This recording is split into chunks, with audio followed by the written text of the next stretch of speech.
بسم اللہ الرحمن الرحیم۔ السلام علیکم۔ آواز کی دنیا کے دوستو، آج ایک بہت ہی اچھی کہانی کے ساتھ میں آپ کی خدمت میں حاضر ہوں۔ لیکن اس سے پہلے کہ میں آپ کو آج کی کہانی سناؤں، جن بھائیوں نے جن دوستوں نے میرے چینل کو ابھی تک سبسکرائب نہیں کیا ہے وہ میرے چینل کو سبسکرائب کریں اور بیل آئیکن کا بٹن دبا دیں تاکہ میری اگلی کہانی بھی آپ سن سکیں۔ اسی طرح جو بھی ویڈیو آپ کے لیے میں بناؤں وہ آپ دیکھ اور سن سکیں گے۔ تو آئیے آج کی کہانی کا آغاز کرتے ہیں۔ برسوں پہلے کی بات ہے، کسی ملک میں ایک بادشاہ رہتا تھا۔ وہ بادشاہ بہت ہی نیک دل اور رحم دل تھا۔ اس کی رعایا اس کے ہاتھوں بہت خوش تھی۔ اس بادشاہ نے ابھی تک شادی نہیں کی تھی، حتیٰ کہ اس کی عمر شادی کی کافی ہو چکی تھی۔ مگر وہ بادشاہ اپنی من پسند کی لڑکی سے شادی کرنا چاہتا تھا۔ بہت سے رشتے اس بادشاہ کے لیے آئے اور بہت سے رشتے دیکھے گئے، لیکن اس بادشاہ کو کوئی لڑکی پسند ہی نہیں آتی تھی۔ بہت سے لوگوں نے بادشاہ کی شادی کروانے کی کوشش کی، لیکن بادشاہ کو کوئی بھی لڑکی پسند نہیں آئی، تو سب نے بادشاہ کو بادشاہ کے حال پر چھوڑ دیا۔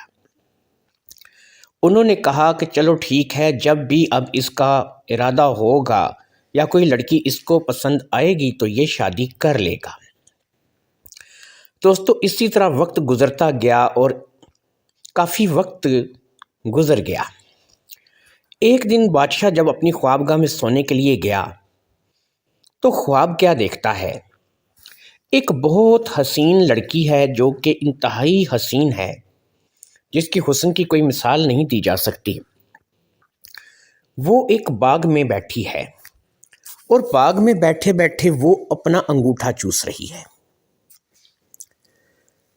بادشاہ کو یہ خواب بہت اچھی طرح سے یاد رہا۔ اگلے دن بادشاہ نے سوچا کہ یار، رات والی لڑکی، خواب والی جو لڑکی تھی وہ کتنی حسین تھی، لیکن پھر اسے ایک خواب سمجھ کر نظر انداز کر دیا۔ اب اگلا دن پھر بادشاہ جب اپنی خوابگاہ میں سونے کے لیے گیا تو اس رات بھی بادشاہ نے وہی خواب دیکھا۔ اب کی بار بھی وہی لڑکی بادشاہ کی خواب میں آئی اور بادشاہ نے دیکھا کہ وہ اسی باغ میں بیٹھی انگوٹھا چوس رہی ہے۔ اب بادشاہ کو اس چیز کا ہونے لگا کہ یہ لڑکی دوسری بار میری خواب میں آ رہی ہے، تو یہ قدرت کی طرف سے کوئی اشارہ ہے، مجھے کچھ بتایا جا رہا ہے کہ میں جو ہے اس کے بارے میں کچھ پتہ کروں۔ اگلے دن بادشاہ اس خواب کو دوبارہ بھول گیا اور اپنے روزمرہ کے کاموں میں لگ گیا۔ دن بھر کے کاموں سے فارغ ہو کر جب وہ رات کو سونے کے لیے اپنے بستر پہ گیا تو ایک دفعہ پھر قدرت نے اسے دوبارہ وہی خواب دکھایا جسے وہ پہلے سے دیکھ رہا تھا۔ اب کی بار تو بادشاہ نے تہیہ کر لیا کہ کچھ بھی ہو جائے میں صبح اس لڑکی کی تلاش میں ضرور نکلوں گا۔ لہٰذا بادشاہ اللہ کا نام لے کر اگلی صبح اپنے وزیر کو بلایا اور اپنے وزیر سے کہا کہ بھئی دیکھو، میں کچھ دنوں کے لیے یہاں سے جا رہا ہوں، میرے پیچھے میری سلطنت کا، میری رعایا کا تم خیال کرنا اور کسی قسم کی کوئی پریشانی نہ ہونے دینا۔ وزیر جو کہ ایک نیک دل آدمی تھا، اس نے کہا کہ بادشاہ سلامت، آپ بے فکر ہو کے جاؤ، کوئی پریشانی نہیں ہے، آپ جب بھی آؤ گے آپ کو آپ کی ریاست پہلے جیسی ملے گی۔ اب یہ کہہ کر وہاں سے بادشاہ روانہ ہو گیا۔ بادشاہ نے صرف ایک گھوڑا اور اپنی ضروریات کی چند چیزیں لیں۔ اب اسے بیچارے کو پتہ تو نہیں تھا کہ اس کا جو سفر ہے وہ کس طرف جا رہا ہے یا اس کا سفر کہاں پہ جا کے ختم ہوگا۔ بس اللہ کا نام لے کر اس نے گھوڑے کو ایک راستے پر ڈال دیا اور گھوڑا جو ہے وہ اس راستے کی طرف چلنے لگا۔ چلتے کافی دن گزر گئے، شہر سے گاؤں، گاؤں سے جنگل، اسی طرح وہ چلتا رہا، لیکن اس سے اس کی منزل کچھ سجائی نہیں دے رہی تھی، اسے کچھ سمجھ نہیں آ رہی تھی کہ اس کی منزل ہے کہاں پر۔ اب ایک خواب میں کوئی لڑکی آ جائے، وہ خواب اس نے میں لڑکی اس نے دیکھ لی، اب وہ اس لڑکی کے پیچھے جو ہے وہ نکل کھڑا ہو اور وہ جا کے تو اس لڑکی کو ڈھونڈے، تو یہ تو مطلب ممکن نہیں ہے۔ تو اس نے کیا کیا کہ بہرحال اس نے ہمت نہیں ہاری، اپنی خواب والی اس لڑکی کو ڈھونڈتا رہا۔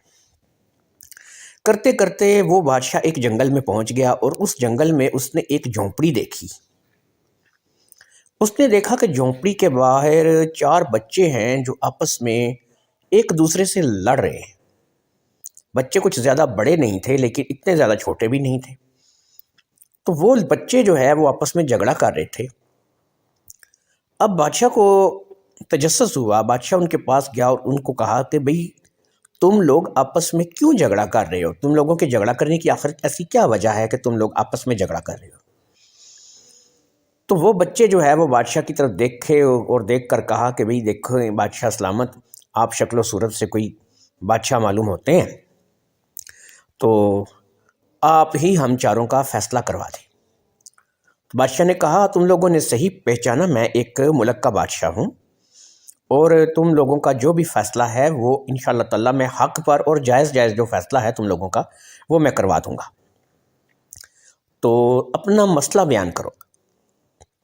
تب ایک بچہ جو کہ ان میں تھوڑا بڑا تھا وہ بولا، اس نے کہا کہ یہاں اس جھونپڑی میں ہمارے ایک مرشد پاک جو تھے، ایک بزرگ تھے، وہ رہا کرتے تھے، تو انہوں نے ساری زندگی اللہ تعالیٰ کی بہت عبادت کی، انہوں نے اللہ تعالیٰ کو راضی کیا، تو اللہ تعالیٰ نے ان کی اس ساری زندگی کی ریاضت سے خوش ہو کر 4 چیزیں جو ہے 4 چیزیں یہ ان کو بخش دیں، 4 چیزیں ان کو دیں، 4 چیزیں ایسی دیں، ایسی 4 کرامتی چیزیں دیں کہ جن کی دنیا میں کوئی مثال نہیں ملتی۔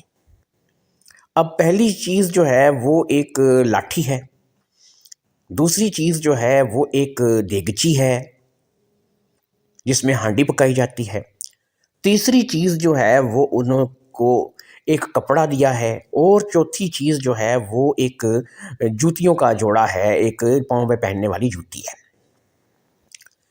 تو یہ جو 4 چیزیں ہیں یہ اللہ رب العزت نے ہمارے پیر صاحب کو دی ہیں ان کی عمر بھر کی ریاضت سے خوش ہو کر۔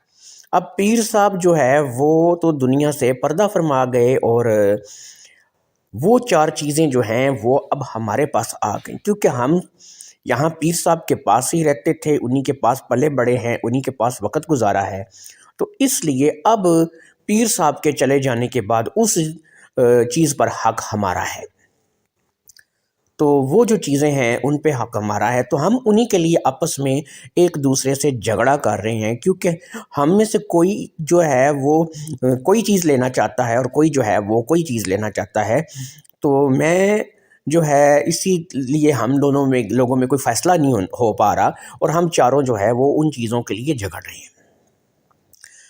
اب بادشاہ زیر لب مسکرایا، اس نے کہا دیکھو بیٹا، یہ جو 4 چیزیں ہیں یہ تو چند روپوں کے عوض بازار میں مل جاتی ہیں، تو ان کے لیے تم لوگوں کو لڑنے جھگڑنے کی کیا ضرورت ہے، اور پھر ان میں کیا ایسی کرامت ہے کہ جو ان کے لیے کوئی لڑا جھگڑا جائے، تو تم لوگ میرے خیال میں تو یہ کوئی ایسی خاص چیزیں نہیں ہیں، جو بھی تمہارے سمجھ میں آتا ہے تم لوگ لے لو۔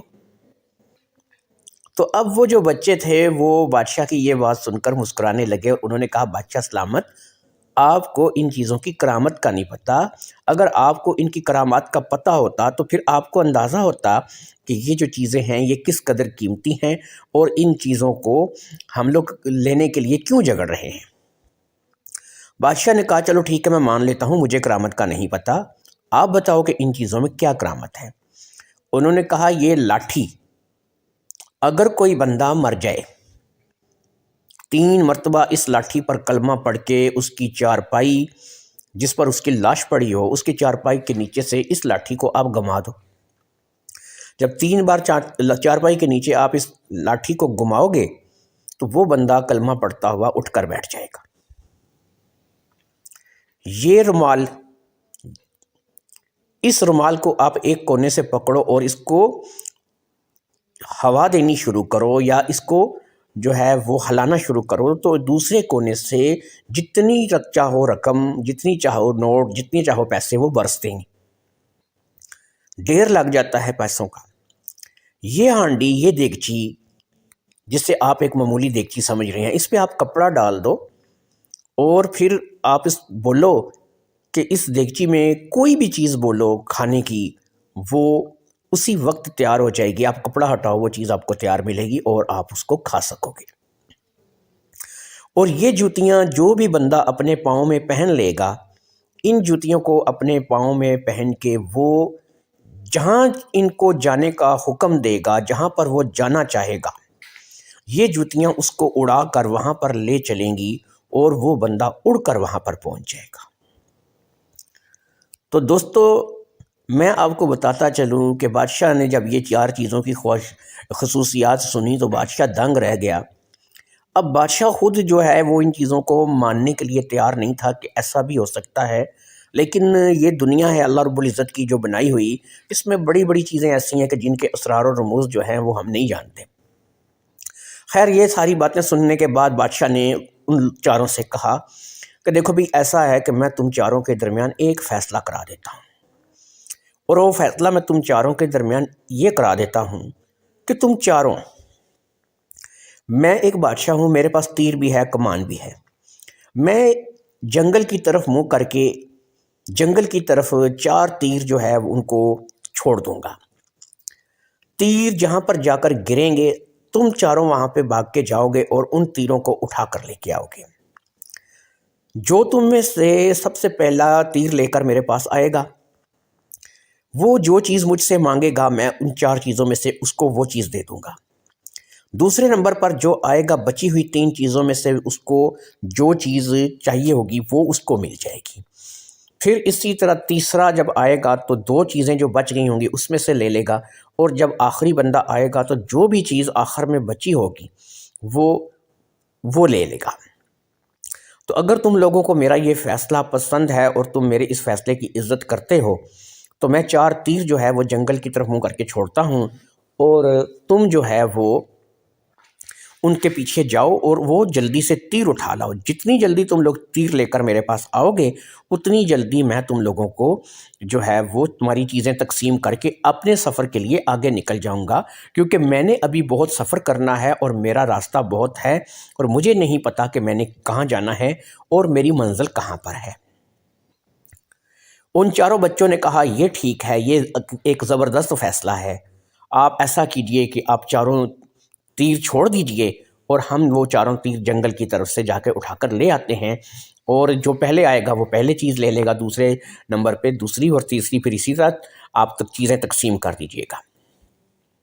اب بادشاہ نے اپنا کمان اتارا، اس پہ تیر چڑھایا، اور پھر اس نے جنگل کی طرف باری باری 4 تیر پھینک دیے، اور بچوں سے کہا کہ تم لوگ جا کر ان تیروں کو ڈھونڈ کر میرے پاس لے آؤ۔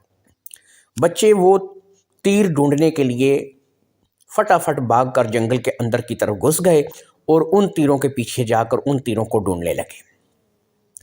اتنے میں بادشاہ نے کیا کیا کہ وہ لاٹھی اپنے ہاتھ میں پکڑی، اور وہ رومال جو ہے لاٹھی کے اوپر لپیٹ کر اسے بھی اپنے ہاتھ میں پکڑ لیا، اور وہ دیگچی بھی اٹھا کر اپنے دوسرے ہاتھ میں پکڑ لی۔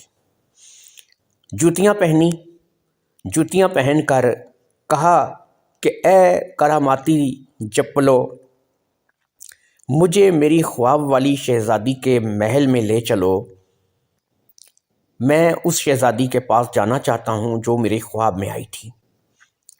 لو جی، بادشاہ کا یہ کہنا تھا کہ وہ جوتیاں ہوا میں بلند ہو گئیں، اور پھر ہوا کی رفتار سے بادشاہ ہوا میں سفر کرنے لگا۔ چند ہی لمحوں میں وہ کہاں سے کہاں نکل آیا، اور وہ بچے جو تیر لینے گئے تھے، ابھی تک ان میں سے کوئی ایک بھی بچہ واپس نہیں آیا تھا۔ خیر، تھوڑی دیر اسی طرح سفر کرنے کے بعد ان جوتیوں نے بادشاہ کو ایک بہت بڑے عالی شان محل کی چھت پر اتار دیا۔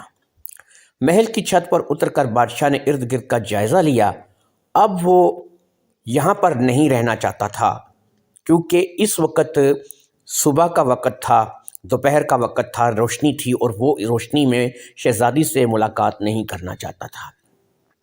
اس نے کہا، اے میری طلسماتی چپلو، اے میری کراماتی چپلو، مجھے یہاں سے وہاں لے چلو جہاں یہ شہزادی جو ہے باغ میں بیٹھ کر انگوٹھا چوسا کرتی تھی۔ تھوڑی ہی دیر میں وہ اس باغ میں پہنچ گیا جہاں پر شہزادی بیٹھ کر انگوٹھا چوسا کرتی تھی۔ خیر وہ باغ سے باہر ہی اترا تو اس نے دیکھا کہ اس باغ کے بالکل سامنے ایک گھر ہے جس میں شاید کوئی رہتا ہے۔ اس نے دروازے پر دستک دی تو ایک بوڑھی عورت نے دروازہ کھولا۔ اس نے پوچھا، بیٹا کون ہو تم اور میرے دروازے پر دستک کیوں دی ہے؟ تو اس بادشاہ نے کہا، اماں جی میں ایک مسافر ہوں اور میں اب دن ڈلنے کو ہے، رات ہونے کو ہے، تو میں آپ کے گھر میں قیام کروں گا۔ اگر آپ مجھے اجازت دیں اس کے بدلے میں آپ کو مالا مال کر دوں گا، بہت سے پیسے دوں گا جو کہ آپ کے استعمال کے لیے ہوں گے۔ اس بوڑھی عورت نے کہا کہ میں اس گھر میں اکیلی رہتی ہوں، میرے علاوہ تو اس گھر میں اور کوئی رہتا نہیں ہے، تو بیٹا تم آ جاؤ، کوئی مسئلہ نہیں ہے، تو جو روکھا سوکھا میں کھاؤں گی وہ تم بھی کھا لینا۔ تو بادشاہ نے کہا تمہیں کھانے کی بھی فکر کرنے کی ضرورت نہیں ہے، تم جو کہو گی وہ میں تمہیں کھلوا دوں گا، اور تمہیں جتنے پیسے کہو گی میں تمہیں دوں گا، بس تم مجھے اس گھر میں رہنے دو۔ تو اس ماہی نے کہا کہ ٹھیک ہے بیٹا، تم گھر کے اندر آ جاؤ اور میرے گھر میں رہو۔ بادشاہ اس مائی کے گھر کے اندر داخل ہوا، اگرچہ وہ بادشاہ کے شایان شان گھر نہیں تھا، لیکن بادشاہ کو یہی گھر اس وقت غنیمت لگا۔ بادشاہ نے اللہ کا شکر ادا کیا کہ اس نے شہزادی کا محل بھی دیکھ لیا ہے اور اسے رہنے کا ٹھکانہ بھی مل گیا ہے۔ اس نے اس کپڑے کو ایک طرف سے پکڑ کر جھٹکا دیا تو کپڑے کی دوسرے کونے سے بہت سے پیسے نکل کے گرے جو کہ اس نے اس مائی کو دے دیے، لیکن یہ کام اس نے اس مائی کے سامنے نہیں کیا، تو وہ بہت سے پیسے اس نے مائی کو دے دیے۔ اسی طرح بادشاہ نے جو ہے ہانڈی کے اوپر کپڑا ڈالا اور اس میں اچھی چیز، بہت ہی اچھی چیز، لذیذ چیز پکنے کے لیے کہی، اور پھر بہت ہی اچھی اور لذیذ چیز جو ہے وہ ہانڈی میں پک کر تیار ہو گئی، اور جو اس بادشاہ نے خود بھی کھائی اور اس کو مائی کو ساتھ لے کر مائی کو بھی کھلائی۔ تو اسی طرح بادشاہ جو ہے کھانا کھانے کے بعد بادشاہ سو گیا، کیونکہ اسے اس وقت سونا تھا، کیونکہ اس نے رات کو جاگنے کا سوچا تھا، اور رات کو اس کا یہ ذہن تھا کہ وہ رات کو شہزادی کے محل پر جائے گا۔ جب اس نے دیکھا کہ رات کافی ہو گئی ہے اور وہ بھی سو کر اٹھ کر فریش ہو گیا تھا، تو اس نے دیکھا کہ مائی بھی سو چکی ہے۔ مائی کے سونے کے بعد بادشاہ نے اس گھر کی چھت پہ جانا مناسب سمجھا۔ چھت پر جا کر اس نے اپنے پاؤں میں جوتیاں پہنی اور ان سے کہا کہ اے کراماتی جوتیوں، مجھے جتنی جلدی ہو سکے شہزادی کے محل کے چھت پر لے چلو۔ تھوڑی ہی دیر میں جوتیوں نے اڑا کر بادشاہ کو شہزادی کے محل کے چھت پہ پہنچا دیا۔ جب وہ محل کے چھت پر پہنچا تو وہاں سے سیڑھیاں نیچے اتر رہی تھیں۔ سیڑھیاں نیچے اتر کے بادشاہ تھوڑی ہی دیر میں ایک کمرے کے سامنے کھڑا تھا۔ یہ کمرہ محل کی چھت پر بنایا گیا بہت بڑا کمرہ تھا، جو کہ ایک پورا ہال تھا، اور اس کمرے کا دروازہ کھلا ہوا تھا، اور اس کمرے کے باہر ایک طوطے کا پنجرا تھا۔ طوطا پنجرے میں بیٹھا بڑے غور سے بادشاہ کو دیکھ رہا تھا۔ بادشاہ اس کے لیے انجان اور نیا آدمی تھا، اس لیے طوطا بادشاہ کو دیکھ کر ایک دم چوکنا ہو گیا۔ محل کے چھت کے دوسرے حصے پر کوئی پہرا نہیں تھا، نہ ہی کوئی بندہ موجود تھا، اور کھلے دروازے سے گزر کر اندر شہزادی کے پاس جانا کچھ مشکل نہیں تھا۔ لہٰذا بادشاہ نے اللہ کا نام لیا اور دروازے کے اندر داخل ہو گیا۔ جب وہ دروازے کے اندر داخل ہوا تو اس نے کمرے کو دیکھا۔ کمرہ بہت بڑا اور عالیشان کمرہ تھا۔ اس کمرے میں ایک بہت ہی اچھے اور مضبوط پلنگ پر ایک بہت ہی خوبصورت شہزادی سو رہی تھی۔ شہزادی کا چہرہ زیادہ صاف نظر نہیں آ رہا تھا۔ بادشاہ تھوڑا قریب گیا تو اس نے دیکھا کہ یہ وہی شہزادی ہے جو اس کے خواب میں آئی تھی اور جس نے اس کے خواب میں آ کر اس کی نیندیں حرام کر دی تھیں۔ سوتے ہوئے بھی وہ اپنی عادت سے مجبور اپنا انگوٹھا اپنے منہ میں ڈال کر چوس رہی تھی، جیسے بچے کوئی چیز ٹافی وغیرہ منہ میں ڈال کر چوستے ہیں۔ شاید یہ اس کی عادت تھی جو کہ اسے بچپن سے پڑ چکی تھی۔ اب بادشاہ نے تھوڑی ہمت کی اور اسے ہلایا جلایا۔ بادشاہ کے ہلانے جلانے پر وہ شہزادی اٹھ کر بیٹھ گئی۔ آدھی رات میں نیند سے بیدار ہونے پر تھوڑی دیر کے لیے تو اسے کچھ سمجھ ہی نہ آیا، لیکن جب اس نے اپنے سامنے ایک اجنبی کو کھڑے دیکھا تو وہ حیران پریشان رہ گئی۔ وہ چیخنا چاہتی تھی لیکن بادشاہ نے اس کے منہ پر ہاتھ رکھ دیا۔ بادشاہ نے اسے کہا کہ دیکھو تمہیں شور مچانے کی ضرورت نہیں، میں کوئی تمہیں نقصان پہنچانے نہیں آیا اور نہ ہی میں تمہارا دشمن ہوں۔ بس یہ سمجھو کہ مجھے قدرت نے تمہارے پاس کسی طریقے سے بھیجا ہے۔ میں تمہارے پاس صبح تک رکوں گا، تم سے باتیں کروں گا، اور اگر تمہیں شطرنج آتی ہے تو ہم دونوں بیٹھ کے شطرنج کھیلیں گے۔ اس کے بعد میں چلا جاؤں گا اور تم چاہت دوبارہ سو جانا، اور اگر صبح بیدار ہو کر تم کچھ اور کام کرنا چاہو تو کر لینا۔ اب میں تمہارے منہ سے ہاتھ اس شرط پر ہٹاؤں گا کہ تم چیخو چلاؤ گی نہیں، بلکہ آرام سے میرے ساتھ بیٹھ کے شطرنج کھیلو گی۔ اس نے کہا ٹھیک ہے۔ اس نے سر جو ہے وہ ہاں کے انداز میں ہلایا تو بادشاہ کو پتہ لگ گیا کہ ٹھیک ہے۔ اب بادشاہ نے اس کے منہ کے اوپر سے ہاتھ ہٹا لیا۔ شہزادی بھی اس بات پر حیران تھی کہ میرے محل کے چلو اوپری حصے میں تو کوئی پیرا نہیں ہے، لیکن نیچے سے اوپر کوئی بھی نہیں آ سکتا، اس قدر سخت پیرا ہے، تو یہ بندہ جو ہے یہ یہاں پر میرے محل میں میرے پاس کیسے چلا آیا؟ شہزادی اس بات کو لے کر بے حد پریشان تھی، لہٰذا وہ بھی جاننا چاہتی تھی کہ یہ راز کیا ہے، اس لیے وہ خاموش رہی۔ بادشاہ نے شہزادی کو کچھ بھی نہیں کہا، بس اسے اٹھایا اور دونوں نے شمع روشن کی تاکہ کمرے میں اجالا ہو جائے اور وہ اچھے طریقے سے ایک دوسرے کو دیکھ سکیں۔ شمع روشن ہونے کے بعد شطرنج کی بازی لگائی گئی۔ دونوں بادشاہ اور شہزادی شطرنج کھیلنے لگے۔ شطرنج کھیلتے کھیلتے شہزادی وہ بازی ہار گئی اور بادشاہ وہ بازی جیت گیا۔ شطرنج کی بازی ختم ہوئی تو صبح ہونے کے قریب تھی۔ بادشاہ نے شہزادی سے اجازت لی اور چھت پر آیا۔ چھت پر آ کر اس نے چھت کے بالکل درمیان میں کھڑے ہو کر چند الفاظ کہے کہ اے میری کراماتی چپلو، مجھے واپس میری منزل پر لے چلو جہاں سے میں آیا تھا۔ شہزادی بھی بادشاہ کے پیچھے اوپر تک آ چکی تھی۔ اس نے بھی بادشاہ کو یہ الفاظ کہتے ہوئے سن لیا اور پھر دیکھا کہ تھوڑی ہی دیر میں بادشاہ ہوا میں بلند ہوا اور وہاں سے غائب ہو گیا۔ دوستو یہ سلسلہ روز چلنے لگا۔ شہزادی نے خاموشی اختیار کر لی کیونکہ اسے بادشاہ کی نیت میں کوئی کھوٹ نظر نہیں آیا۔ اسے بادشاہ اچھا لگا جو کہ ایک خوش اخلاق اور ملنسار آدمی تھا، اور اسے آ کر کوئی نقصان نہیں پہنچاتا تھا، کوئی ادھر ادھر کی بات نہیں کرتا تھا، کوئی ایسا رویہ نہیں تھا کہ جس میں شہزادی کو کوئی پریشانی ہوتی۔ اس لیے وہ بھی چپ چاپ روزانہ شطرنج کی بازی کھیلتی، اور شطرنج کھیلنے کے بعد بادشاہ چھت پر جاتا اور جوتیاں پہن کر غائب ہو جاتا، اور تھوڑی ہی دیر میں ہوا میں اڑتا اڑتا کہاں کا کہاں پہنچ جاتا۔ اسی طرح کچھ دن تک جب یہ سلسلہ چلتا رہا تو ایک دن شہزادی نے بادشاہ سے پوچھ ہی لیا کہ بھئی تم ہو کون، تم کوئی انسان ہو یا کوئی اور مخلوق ہو؟ مجھے تمہارے بارے میں بڑا تجسس ہے، مجھے اپنے بارے میں کچھ بتاؤ۔ اب بادشاہ زیر لب مسکرایا اور اس نے کہا کہ دیکھو بھئی تم جو مجھے سمجھ رہی ہو میں وہ نہیں ہوں، میں بھی بالکل تمہاری ہی طرح ایک انسان ہوں، لیکن یہ ہے کہ میرے پاس میرے بزرگوں کی دی ہوئی کچھ کراماتی چیزیں ہیں جن کی وجہ سے میں یہاں پر آ سکتا ہوں اور تم سے مل سکتا ہوں۔ اور میں تمہیں یہ بھی بتا دوں کہ میں نے خواب دیکھا تھا، اور خواب میں نے 3 دن تمہیں لگاتار دیکھا۔ میں خود ایک سلطنت کا بادشاہ ہوں اور میں چاہتا ہوں کہ میں تم سے شادی کروں، لیکن اس کے لیے مجھے پتہ نہیں تھا کہ تم کہاں پر ہو۔ اب اللہ کی کرنی یہ ہے کہ میں نے تمہیں بھی دیکھ لیا ہے، تمہاری سلطنت کو بھی دیکھ لیا ہے، تو میں تم سے شادی کرنا چاہتا ہوں، جو کہ تم اگر مجھ سے شادی کرنے کے حامی بھرو تو میں تم سے شادی کر لوں گا۔ شہزادی کہنے لگی کہ ایسا کبھی بھی ممکن نہیں ہو سکتا، اس لیے کہ میرے باپ نے میرے رشتے کی بات اپنے ایک دوست کے بیٹے سے کر رکھی ہے، تو جب میرا باپ میری شادی کہیں اور کرنا چاہتا ہے تو میں تمہارے ساتھ شادی کیسے کر سکتی ہوں؟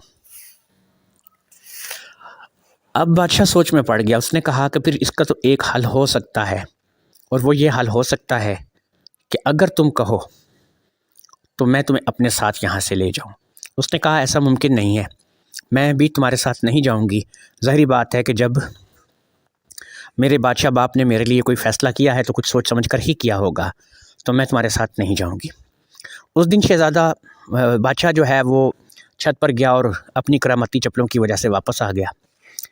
گھر میں آ کر وہ لیٹ گیا اور کافی دیر تک وہ اسی بات پر سوچتا رہا۔ اسے اس بات کی سمجھ نہیں آ رہی تھی کہ وہ اس شہزادی کو کس طرح سے اپنے ساتھ شادی کرنے کے لیے راضی کرے۔ وہ بظاہر بہت اچھا انسان تھا، لیکن یہ بات شہزادی تو نہیں جانتی تھی، اس لیے وہ بے حد پریشان تھا کہ کوئی ایسا طریقہ ہو کہ جس سے شہزادی کو اس بات کا یقین آئے کہ یہ واقعی میں ہی اس سے محبت کرتا ہے اور اس سے اس سے زیادہ اچھا ور نہیں اپنے لیے ملے گا۔ اس بات کو لے کر کے وہ پریشان رہا۔ 2-3 دن تک وہ شطرنج کھیلنے بھی نہیں گیا۔ ادھر شہزادی کا بھی اس کے انتظار میں برا حال تھا۔ شہزادی کو سچ پوچھیں تو خود بھی اس سے محبت ہو چکی تھی، لیکن وہ اس کا اظہار نہیں کرتی تھی۔ شطرنج کے بہانے ہی صحیح، لیکن روزانہ ملاقات تو ہوتی تھی۔ اب 2-3 دن نہ آنے کی وجہ سے شہزادی بھی پریشان رہنے لگی۔ یہ پریشانی بڑھتی گئی اور وقت گزرتا گیا۔ خیر 3 دن بعد اب بادشاہ سے بھی نہ رہا گیا اور 3 دن بعد وہ شطرنج کھیلنے کے لیے آیا۔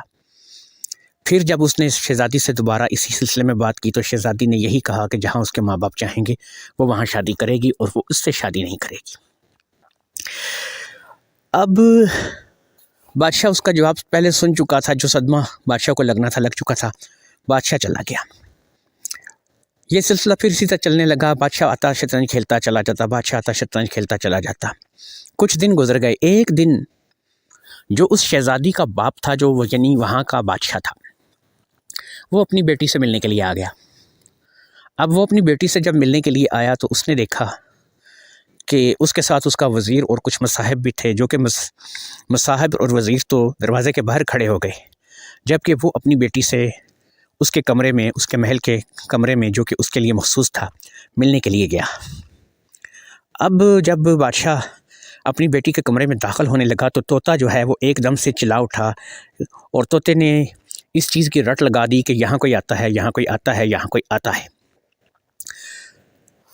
طوطے کی یہ بات سن کر وزیر بھی پریشان ہو گیا، باقی کے مصاحب بھی پریشان ہو گئے اور بادشاہ بھی پریشان ہو گیا۔ بادشاہ نے طوطے سے پوچھا کہ بھئی کون آتا ہے؟ ہم لوگ تو یہاں پہ آتے رہتے ہیں، ظاہری بات ہے، ہم لوگوں کا تو یہاں آنا جانا لگا رہتا ہے۔ تو طوطا کہنے لگا نہیں، کوئی اوپر سے آتا ہے، اوپر سے آتا ہے، اوپر سے آتا ہے۔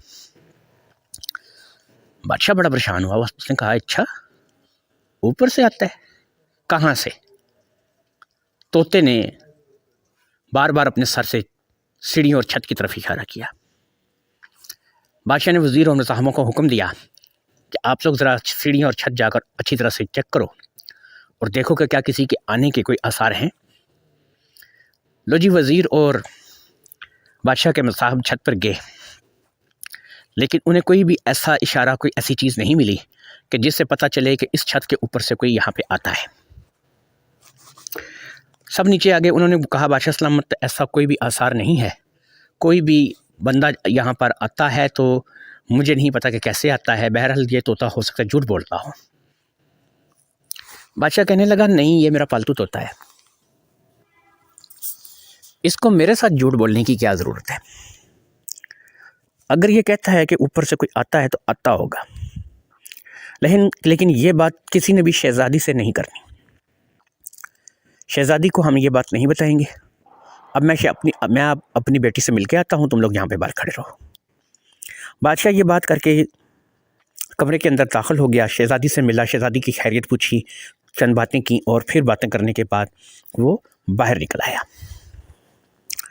اس نے شہزادی سے بالکل یہ سوال نہیں کیا کہ تمہیں کوئی ملنے کے لیے آتا ہے یا نہیں آتا، اوپر سے آتا ہے یا نہیں آتا، یا کیا معاملات ہیں۔ اس نے ایسا کوئی بھی سوال اپنی بیٹی سے نہیں کیا، لیکن اس بات کے لیے بادشاہ سوچ میں ضرور پڑ گیا۔ بادشاہ سوچنے لگا کہ اگر واقعی یہاں پہ کوئی آتا ہے تو وہ آتا بھی چھت کے ذریعے سے ہے، اور طوطا میرا جو ہے یہ میں نے چھوٹا سا ایک بچہ پالا تھا، یہ کسی بھی صورت میں جھوٹ نہیں بولتا ہوگا، لہٰذا مجھے اس کا کوئی نہ کوئی انتظام کرنا چاہیے۔ اگر کوئی چھت کے اوپر سے آتا ہے تو کوئی ایسا انتظام کروں کہ اگر وہ آئے تو مجھے اس کی آمد کا پتہ چل جائے۔ میں اگر پہرا لگاؤں گا تو میری بیٹی کو اس بات کا شک پڑے گا، اور اگر میں پہرا لگاؤں گا تو اور بھی معاملات خراب ہو سکتے ہیں۔ تو اس لیے مجھے اپنی بیٹی کے محل والے حصے میں پہرا تو نہیں لگانا ہے جیسا کہ میں نے کبھی زندگی میں نہیں لگایا، لیکن میں یہ ضرور کروں گا کہ اپنی بیٹی کے لیے کوئی ایسا انتظام کروں کہ آئندہ میری بیٹی کو کوئی پریشانی نہ ہو۔ اگر کوئی واقعی اس سے ملنے کی آتا ہے تو مجھے اس کا پتہ چل جائے۔ یہی بات سوچ کر بادشاہ نے سوچ سمجھ کر ایک پلان بنایا۔ بادشاہ نے کیا کیا، عطر کی کچھ یعنی اپنے باغ میں سے جو اس کے پھول وغیرہ لگے ہوئے تھے تو اس نے کیا کیا کہ اس میں سے عطر نکلوایا۔ اب اس نے کیا کیا کہ ایک کھلے برتن لے کے ان تمام میں وہ عطر ڈال دیا، اور ان برتنوں کو اس نے جگہ چھت پہ رکھ دیا، شہزادی کے محل کے چھت پہ اس جگہ رکھ دیا، یعنی کہ جہاں پر کسی کے آنے کا امکان ہو سکتا تھا، چھت کے درمیان میں، سائڈوں میں، ادھر ادھر اس نے رکھ دیا۔ اور برتن اس نے کچھ اس طریقے سے ڈھانپ کر کالے کپڑے سے رکھ دیے کہ برتن رکھنے کے بعد اس نے کالے کپڑے سے ڈھانپ دیا تاکہ کسی کو بھی ایک دم سے دور سے پتہ نہ چل سکے کہ یہ برتن نیچے پڑے ہیں یا پھر جو ہے اس میں کوئی چیز ہے۔ کالے کپڑے کی وجہ سے وہ تمام برتن جو ہے وہ چھپ چکے تھے، اور اگر کوئی انجان آدمی آتا تو وہ سیدھا اس برتن میں گر سکتا تھا، اس کے گرنے کے بہت زیادہ چانس تھے۔ برتن بھی بڑے بڑے ٹب جیسے تھے، اس لیے بہت کم ایسا تھا کہ آنے والا جو ہے وہ ان برتنوں میں ان پڑے ہوئے عطر سے بچ جاتا، اور وہ عطر اس قدر تیز خوشبو تھی جو کہ بادشاہ نے خود اپنی نگرانی میں نکلوائی تھی کہ اگر وہ ایک دفعہ کسی کے کپڑوں سے لگ جاتا تو وہ پھر آسانی سے اتر نہیں سکتا تھا۔ یہی سوچ کر اب بادشاہ مطمئن ہو گیا، اور کالے کپڑے کے نیچے وہ سارے ٹب جو عطر سے بھرے ہوئے تھے چھپا کے رکھ دیے گئے۔ لو جی، اس دن بھی حسب معمول مائی کے چھت سے اڑ کر بادشاہ محل کی چھت پہ اترا، اور جیسے ہی وہ محل کی چھت پہ اترا اس سے اس چیز کا اندازہ نہیں تھا کہ آگے کیا انتظام ہے۔ وہ سیدھا ایک ایسے ٹب میں گرا کہ جو عطر سے بھرا ہوا تھا، اور جس کے اوپر کالا کپڑا دے کر اسے ڈانپ دیا گیا تھا۔ لو جی، اس کالے کپڑے کی وجہ سے نہ وہ عطر کا وہ برتن دیکھ سکا، اور پھر اس کے سارے کپڑے عطر سے مہک اٹھے۔ وہ عطر کی وجہ سے مکمل طور پر عطر میں بھیگ گیا۔ اس نے اسی وقت وہاں سے واپس جانے کا فیصلہ کیا اور شہزادی سے ملے بغیر واپس لوٹ گیا۔ گھر آ کر اس نے وہ کپڑے اتار کے دوسرے کپڑے پہنے، غسل کیا، اور پھر ان کپڑوں کو اب اس نے سوچ لیا کہ وہ کسی دھوبی کو دے گا تاکہ وہ اسے اچھی طرح سے دھو دے، اس میں سے عطر کی خوشبو چلی جائے۔ اگلے ہی دن وہ ان کپڑوں کو لے کر ایک دھوبی کے پاس پہنچ گیا۔ اس نے دھوبی کو وہ کپڑے دیے اور کہا کہ بھئی اس کپڑوں میں خوشبو لگ گئی ہے، عطر لگ گیا ہے، تو تم ایسا کرو کہ یہ جو کپڑے ہیں یہ مجھے اس طریقے سے صاف کر دو کہ اس میں عطر کا نام و نشان نہ رہے۔ دھوبی نے کپڑے لے لیے اور اس نے کہا کہ ٹھیک ہے جناب، آپ کل شام کو آ کے مجھ سے کپڑے لے جانا۔ کپڑا دھوبی نے لے کر رکھ لیا اور اللہ کا نام لے کر بادشاہ وہاں سے نکل آیا۔ اب بادشاہ نے اپنے سپاہی جو کہ شہزادی کا باپ تھا پوری طرح سے پورے شہر میں پھیلا دیے کہ تمام جو لوگ کپڑے دھونے والے دھوبی وغیرہ ہیں ان کی دکانوں پر جائیں اور دیکھیں کہ کوئی عطر سے بھرے ہوئے کپڑے تو ان کو دھونے کے لیے نہیں دے گیا ہے۔ اللہ کی کرنی ایسا ہی ہوا کہ تیسری چوتھی دکان پر وہ دھوبی مل گیا جس کو کپڑے دیے گئے تھے۔ اس نے بتایا جی کہ میں نے کپڑے لیے ہیں جو کہ میں دھو کے استری کر کے پریس کر کے کل دھوں گا، تو یہ مجھے کل رات کو کل شام کو واپس کرنے ہیں۔ تو انہوں نے کہا کہ چلو ٹھیک ہے، جب وہ بندہ کپڑے لینے کے لیے آئے گا تم ہمیں بتا دینا، ہم یہاں پر انتظار کریں گے۔ اگلے دن شام کو یہ بادشاہ اپنے عطر کے دھلے ہوئے کپڑے لینے کے لیے بازار چلا گیا۔ جب یہ وہاں پر بازار میں گیا تو اس نے وہاں پہ دیکھا کہ عطر کے جو بھرے ہوئے کپڑے تھے وہ اس نے دھوبی سے پوچھا کہ بھئی ہو گئے ہیں؟ تو اس نے کہا جی کہ بالکل آپ کے جو کپڑے ہیں وہ ہو چکے ہیں۔ تو اس نے دھوبی نے بادشاہ کو کپڑے نکال کر دیے اور ساتھ ہی سپاہیوں کو اشارہ بھی کر دیا۔ چند ہی لمحے میں سپاہیوں نے بادشاہ کو اچھی طرح سے گھیر لیا اور گرفتار کر کے لے گئے۔ بادشاہ گرفتار ہو گیا اور اسے بھی اس دوسرے بادشاہ جو کہ شہزادی کا باپ تھا اس کے سامنے پیش کیا گیا۔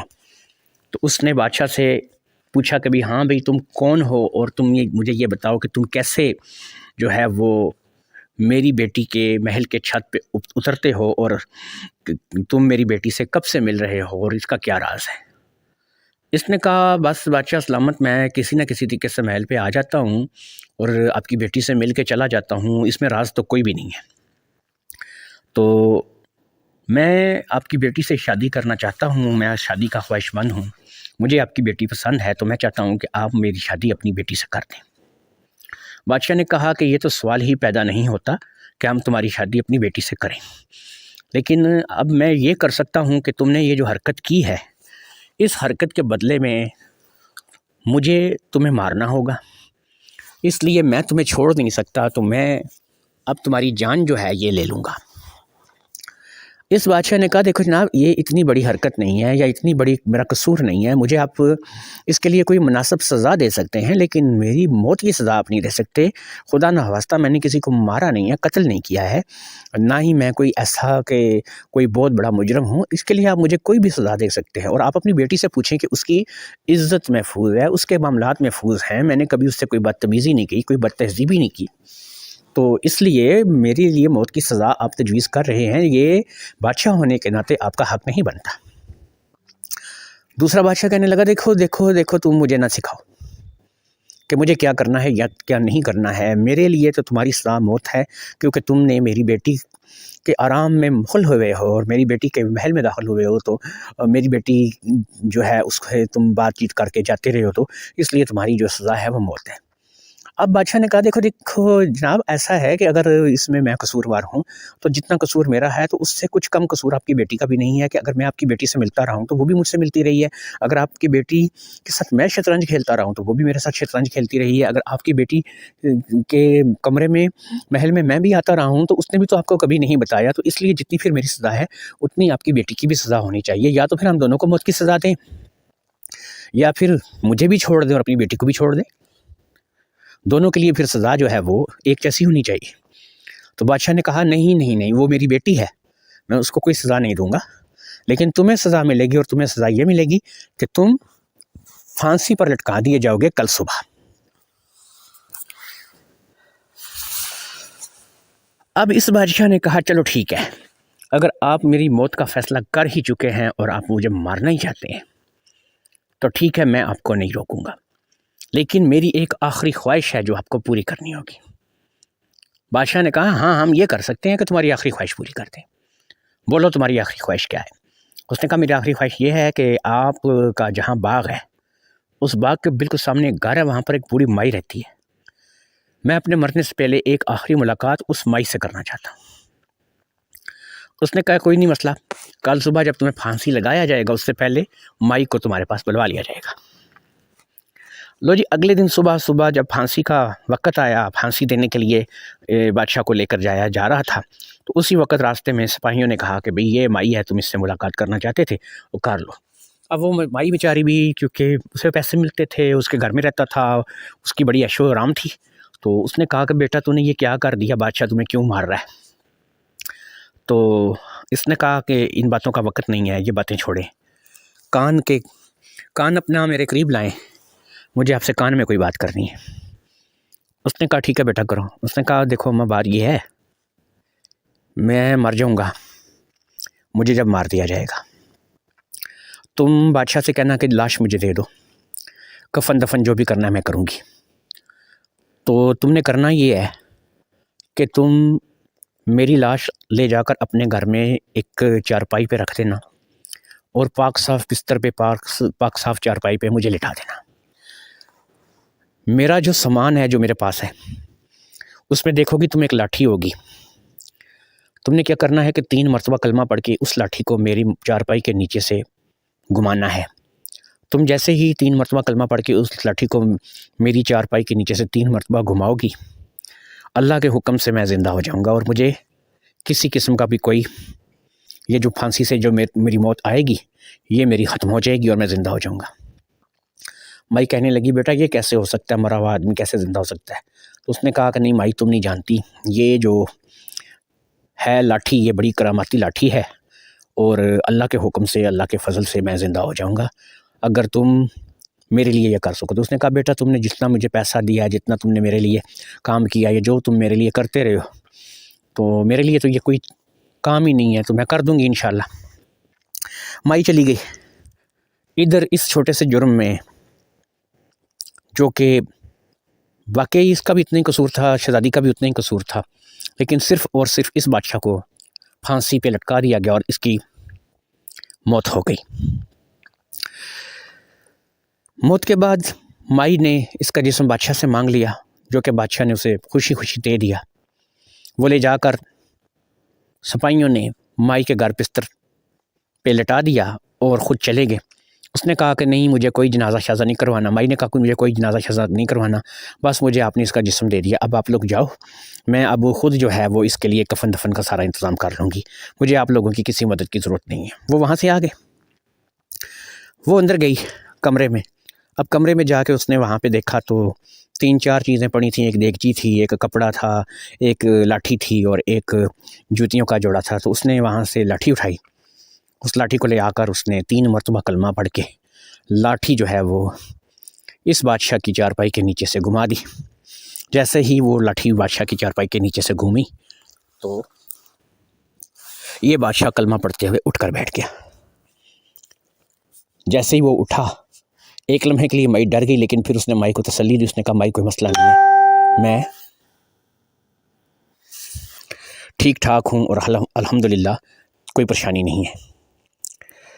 وہ اٹھ کر اس نے مائی کو ایک دفعہ پھر اندر جا کے اپنا رومال اچھے طریقے سے، رومال میں سے پیسے نکالے اور ایک طرف سے پکڑ کے اس کے رومال کو جھٹکا دیا، دوسری طرف سے پیسے نکلے، اس نے پیسے مائی کو دیے۔ اس نے کہا کہ مائی تم فکر نہ کر، جب تک میں تیرے پاس ہوں تجھے پیسوں کی کمی نہیں آئے گی۔ اب وہ رات ہونے کا انتظار کرنے لگا۔ جب رات ڈلی، مائی سو گئی۔ آدھی رات کے وقت اس نے نئے کپڑے پہنے، اپنی تمام چیزیں اس نے لیں اور کراماتی جوتیاں اپنے پاؤں میں پہن کے ان کو کہا کہ بھئی مجھے بادشاہ کے محل پہ لے چلو۔ وہاں سے عطر کی تمام برتن وغیرہ ہٹا لیے گئے تھے۔ چھت اسی طرح صاف تھا جیسے پہلے ہوا کرتا تھا۔ تو وہ چھت پر اترا اور چھت سے سیڑھیاں نیچے اتر کے وہ شہزادی کے کمرے میں حسب روایت پہنچ گیا۔ شہزادی بے فکر سو رہی تھی۔ اس نے جا کے شہزادی کو اٹھایا تو شہزادی اسے دیکھ کے اٹھ بیٹھی اور ڈر گئی۔ اس نے کہا تمہیں تو مار دیا تھا میرے باپ نے۔ اس نے کہا کہ اگر اللہ نہ چاہے تو کوئی کسی کو مار نہیں سکتا، میں زندہ ہوں اور اب دیکھو تمہارے سامنے ہوں، لیکن اس وقت میں تم سے شطرنج کھیلنے یا کوئی اور بات کرنے کے لیے نہیں آیا ہوں۔ تم دیکھ سکتی ہو کہ میں تمہارے لیے ایک قسم کا مر گیا، اتنی چھوٹی سی سزا تمہارے باپ نے مجھے اتنی بڑی دی، تو میں اب ایسا ہے کہ تمہیں لینے کے لیے آیا ہوں۔ اس نے کہا نہیں میں نہیں جاؤں گی، میں اپنے ماں باپ کی بات کی لاج رکھوں گی اور میں تمہارے ساتھ نہیں جاؤں گی۔ اس نے کہا کہ نہیں تمہیں تو جانا پڑے گا۔ تو شہزادی جو ہے وہ بالکل ہی دبلی پتلی سی تھی، جبکہ یہ بادشاہ اچھا خاصا صحت مند تھا۔ تو اب اس نے پہلی بار تھوڑی سی جرت کی اور اس نے آگے بڑھ کر شہزادی کو اپنے کندھے پہ اٹھا لیا اور کندھے پہ اٹھا کر اس کو سیڑھیاں چڑھ کے اوپر لے آیا۔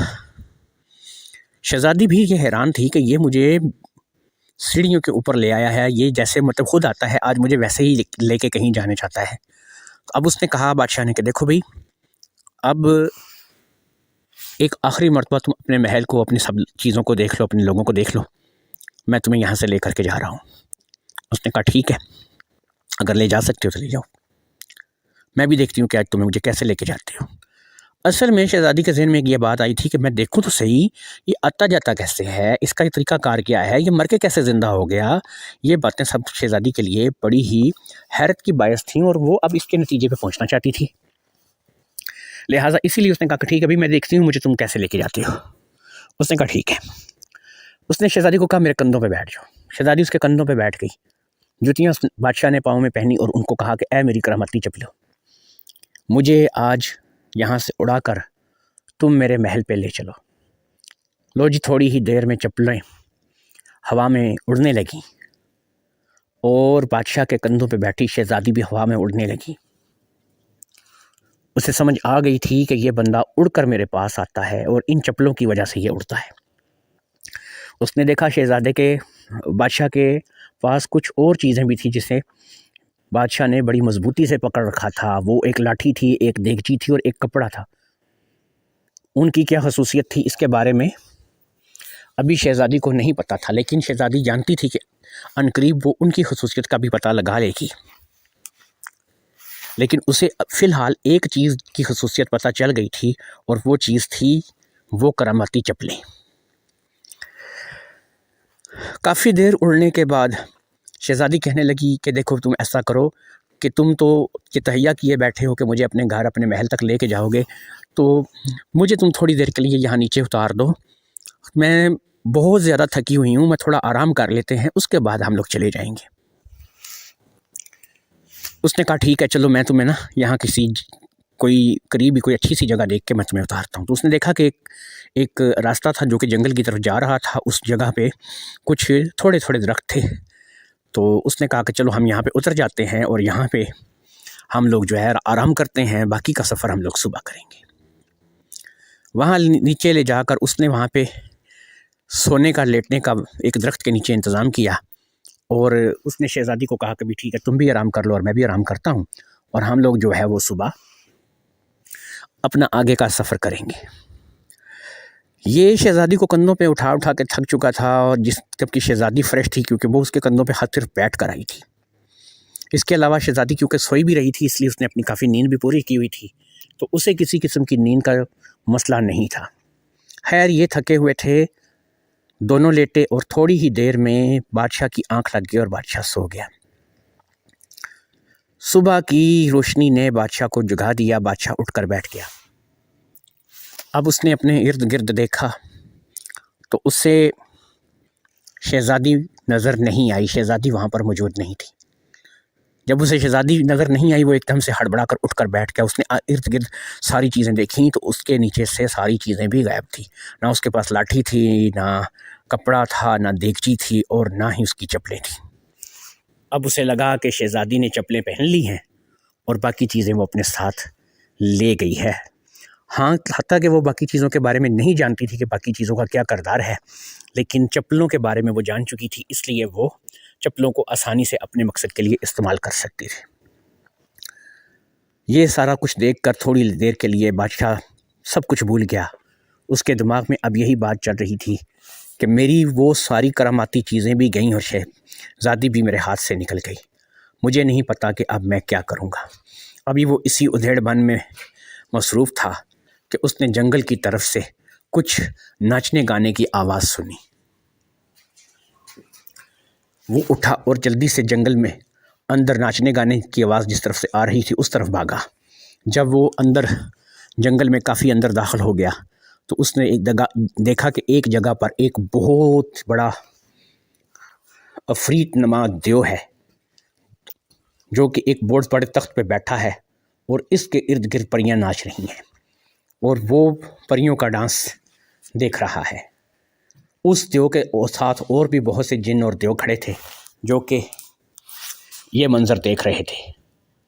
جیسے ہی یہ ان کے قریب ہوا، اس دیو کو بھی محسوس ہو گیا کہ یہاں پر ہمارے علاوہ کوئی اور ہے۔ اس نے اپنی ناک کو سکیڑا اور کہا کہ یہاں پہ کوئی آدم ذات ہے، رک جاؤ، پہلے اس آدم ذات کو تلاش کرو۔ اب اس کے پاس کوئی چارہ نہیں تھا، یہ آگے بڑھا اور اس نے کہا کہ جناب مجھے تلاش کرنے کی ضرورت نہیں ہے، میں یہاں پر ہوں۔ دیو نے اسے دیکھا اور اسے کہا کہ دیکھ، یہ تو ایک انسانوں کے رہنے کی بستی ہی نہیں ہے، انسانوں کے رہنے کا علاقہ ہی نہیں ہے، تو جو ہے وہ یہاں پہ کیا کر رہا ہے؟ یہاں پہ تو دور دور تک انسان کی بستی نہیں ہے۔ تو اس نے آگے بڑھ کر کہا کہ اے دیووں کے بادشاہ، اے بہت بڑے دیو، میں ایک مصیبت میں پھنس کر یہاں پر آ گیا ہوں۔ دیو نے کہا ٹھیک ہے، تو مجھے اپنی مصیبت بتا، اگر تو سچ بولے گا میں تیری مدد کروں گا، اگر تو جھوٹ بولے گا تیرا سر اڑا دوں گا۔ اس نے کہا جناب میں آپ سے سچ ہی بولوں گا، مجھے جھوٹ بول کے فائدہ کیا ہے؟ اس نے کہا کہ دیو نے کہا ٹھیک ہے، تو مجھے اپنا قصہ سنا، اگر قصہ تیرا اچھا ہوا اور تو نے سچ بولا تو میں تجھے چھوڑ دوں گا۔ اس نے اپنی ساری بات دیو کو بتا دی۔ دیو نے بات سن کے کہا کہ مجھے اس کا ثبوت چاہیے۔ اس نے کہا میرے ساتھ آئیں، جہاں پر میں سویا تھا وہ دیو کو ساتھ لے کر کے وہاں پر چلا گیا جہاں پر وہ سویا تھا۔ اس نے کہا کہ یہ دیکھیں یہاں پر ایک سے زیادہ بندوں کے سونے کے نشانات باقی ہیں، اس کا مطلب ہے کہ یہاں پر صرف میں نہیں سویا تھا بلکہ میرے ساتھ کوئی اور بھی سویا تھا، اور یہی آپ کے لیے ثبوت کافی ہے۔ وہ میری ساری کرامتی چیزیں لے کر بھاگ گئی ہے اور میں اب یہاں پر پریشان کھڑا ہوں کہ میں یہاں سے جا نہیں سکتا۔ دیو نے کہا تو نے سچ کہا، تم نے سچ بولا ہے، اس لیے میں تمہاری مدد ضرور کروں گا۔ یہ کہہ کر دیو نے 2 پتے نکالے اور اس کو کہا کہ یہ پتے اپنے ہاتھ میں پکڑ لو، ان پتوں کی کرامت ہے۔ دوستو، اس کہانی کا دوسرا حصہ میں نے آپ لوگوں کو سنا دیا ہے۔ انشاءاللہ تعالیٰ تیسرا حصہ بہت جلد میں آپ لوگوں کو لے کر حاضر ہوں گا۔ تیسرے حصے میں اس کہانی کا اینڈ ہو جائے گا، تو میرے چینل کو زیادہ سے زیادہ سبسکرائب کریں، لائک کریں، کمنٹ کریں، شیئر کریں، تاکہ زیادہ سے زیادہ لوگ جو ہے وہ میری کہانیوں سے فائدہ حاصل کر سکیں۔ مجھے آج کی کہانی سے اجازت دیجیے۔ اللہ حافظ، السلام علیکم، کل ملاقات ہوگی۔ اور یاد رکھیے کہ جتنا زیادہ آپ میرے کہانی کو جو ہے آگے پھیلائیں گے، شیئر کر دیا کریں تاکہ زیادہ سے زیادہ اس دیو نے بادشاہ کو 2 پتے دیے۔ وہ لگتے تو درخت کے پتے تھے لیکن وہ درخت کے پتے تھے نہیں، وہ بالکل پتوں کی طرح بنے ہوئے تھے۔ اب دیو نے بادشاہ سے کہا کہ دیکھو یہ 2 پتے ہیں، تم نے ایک پتے کو اپنے ہاتھ کی ہتھیلی پہ مسل کے سونگھنا ہے، تو جس بھی جانور کا تم تصور کرو گے تم وہ جانور بن جاؤ گے، اور دوسرا پتا جب تم سونگھو گے تو تم دوبارہ سے اپنی اصلی حالت میں آ جاؤ گے۔ تو میں اس وقت تمہاری یہی مدد کر سکتا ہوں کہ تم یہ 2 پتے لو اور اپنی سمجھ بوجھ کے مطابق تم ان سے جو بھی کام لینا چاہو لے سکتے ہو۔ بادشاہ نے دیو کا شکریہ ادا کیا اور وہاں سے رخصت ہو گیا۔ اسے یہ 2 پتے کیسے کام میں لانے تھے اسے اس کی اچھی طرح سے سمجھ آ چکی تھی۔ ان 2 پتوں کو سنبھالنے کے لیے بادشاہ نے اسے یہ بتا دیا کہ یہ پتے جب تم جانور بن جاؤ گے تو یہ غائب ہو جایا کریں گے، اور جب تم ان کے بارے میں سوچو گے کہ یہ تمہارے پاس آ جائیں تو پھر یہ تمہارے پاس آ جایا کریں گے۔ اس طریقے سے تم کوئی بھی جانور بنے ہوگے تو تمہیں پتے گم ہونے کا کوئی خطرہ نہیں ہوگا۔ اب دیو سے رخصت لے کر بادشاہ دوبارہ اسی جگہ پر آیا جہاں سے وہ شہزادی بادشاہ کو چھوڑ کر گئی تھی۔ اب یہاں پر آ کر بادشاہ نے کیا کیا کہ اپنے ہاتھ میں ایک پتا مسلا اور اسے سونگا اور دل میں تصور کیا کہ میں ایک تیز رفتار خرگوش بن جاؤں۔ تو جیسے ہی تصور کیا پتے دونوں غائب ہو گئے اور بادشاہ ایک خرگوش کی شکل میں آ گیا۔ بادشاہ کو راستہ بڑی اچھے طرح سے یاد تھا، اس لیے بادشاہ لمبی لمبی چھلانگیں بھرتا ہوا اسی مائی کے گھر کی طرف جانے لگا جس مائی کے گھر میں وہ بادشاہ رہتا رہا تھا۔ بادشاہ چلا جا رہا تھا اسی طرح تقریباً شام تک بادشاہ اس مائی کے گھر کے بالکل پاس پہنچ گیا۔ اب یہاں پہنچ کر بادشاہ نے کیا کیا کہ اس نے دوسرے پتے کو آواز دی، تصور کیا کہ میرے پاس دوسرا پتا آ جائے۔ تو جیسے ہی وہ پتا آیا بادشاہ نے اسے سونگھ لیا اور بادشاہ دوبارہ سے اپنی اصلی حالت میں آ گیا۔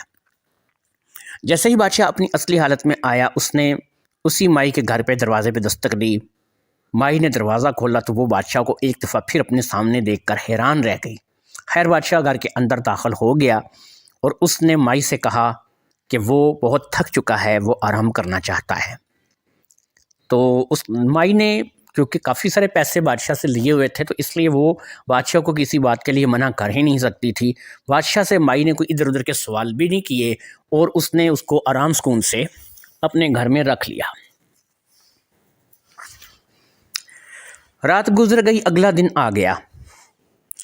رات بھر بادشاہ یہی سوچتا رہا کہ میں کس طریقے سے شہزادی کے محل تک پہنچوں گا، شہزادی تک پہنچوں گا اور اپنی وہ چیزیں شہزادی سے واپس حاصل کروں گا۔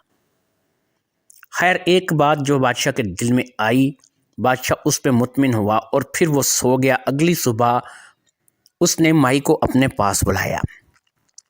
اس نے مائی کو کہا میں تمہیں اتنی دولت دوں گا کہ جتنی تم ساری زندگی سنبھال نہیں سکو گی، لیکن اس کے لیے تمہیں میرا ایک کام کرنا ہوگا۔ مائی تو پہلے ہی اس کی بڑی شکر گزار تھی۔ مائی نے کہا بیٹا تم حکم کرو، تم جو کام کہو گے میں کروں گی۔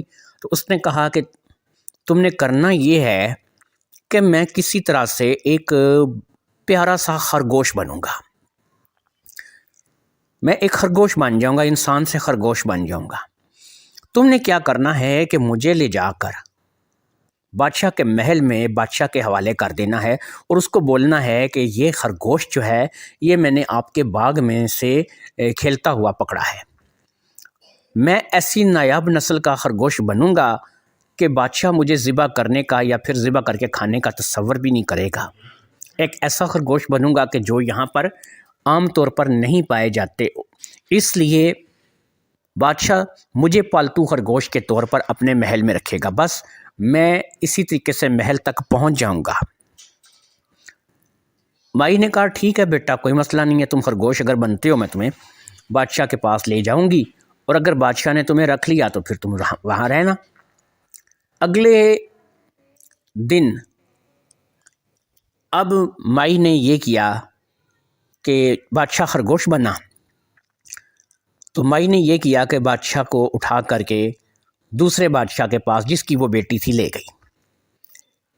اس بادشاہ نے جب مائی کے ہاتھ میں اتنا خوبصورت خرگوش دیکھا تو وہ بہت خوش ہوا۔ اس نے کہا کہ یہ بہت خوبصورت خرگوش ہے، یہ کہاں سے ملا؟ اس نے کہا آپ کے باغ میں اچھلتا کودتا گھوم رہا تھا تو میں نے دیکھا تو میں آ گئی، میں غریب آدمی ہوں، یعنی غریب مائی ہوں، تو میں نے سوچا کہ چلو مجھے 4 پیسے ملیں گے، تو بادشاہ نے خرگوش لے لیا اور مائی کو کچھ پیسے دے دلا کے واپس بھیج دیا۔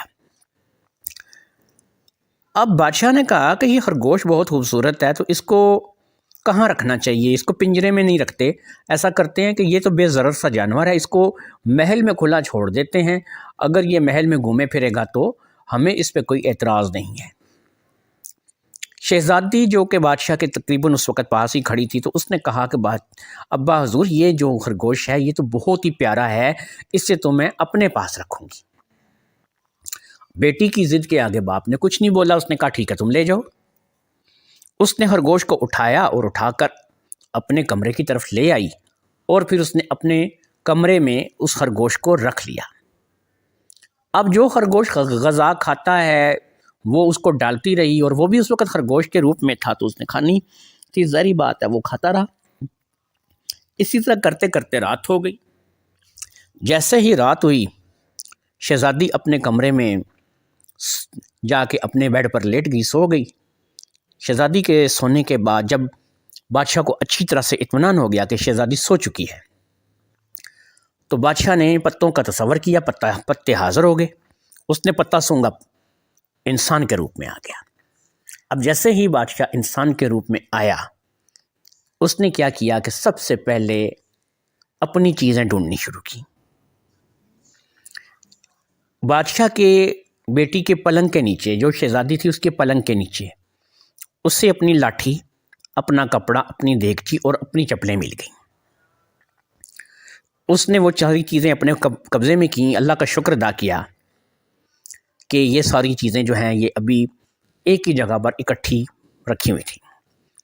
اب اس نے اس پتے کا تصور کیا جس سے جانور بنا جاتا تھا، تو وہ اس نے سوئی ہوئی شہزادی کی ناک کے ساتھ لگایا، اور اس نے تصور کیا کہ شہزادی انسان نہ رہے بلکہ ایک گدھی بن جائے۔ لو جی، دوسرے ہی لمحے وہاں پہ بستر پہ شہزادی کی جگہ ایک گدھی سو رہی تھی۔ اس نے وہ دونوں پتے پھر تصور کیا کہ غائب ہو جائیں، اور جب میں پھر دوبارہ ان کو بلاؤں گا تو یہ آ جائیں گے، تو پتے غائب ہو گئے۔ اس نے اپنی ساری چیزیں لیں، چیزیں لے کر کے سیڑھیوں کے راستے چھت پر چڑھا، چھت پر چڑھ کر اس نے اپنی چپلیں پہنی اور کہا کہ اے میری کراماتی چپلو، مجھے دوبارہ سے مائی کے گھر پہ پہنچا دو۔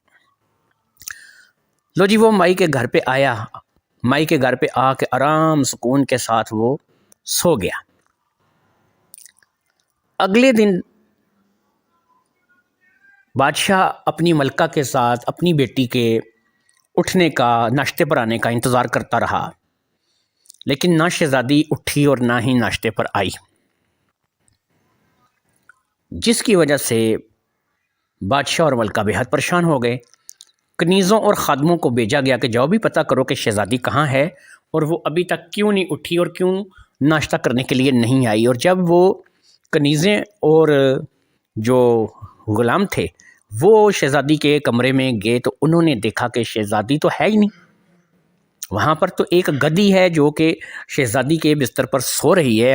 ہاں البتہ اس نے لباس وہی پہنا ہوا ہے جو کہ شہزادی کے بدن پر تھا اس نے، اور انہوں نے یہ بھی دیکھا کہ خرگوش بھی غائب ہے.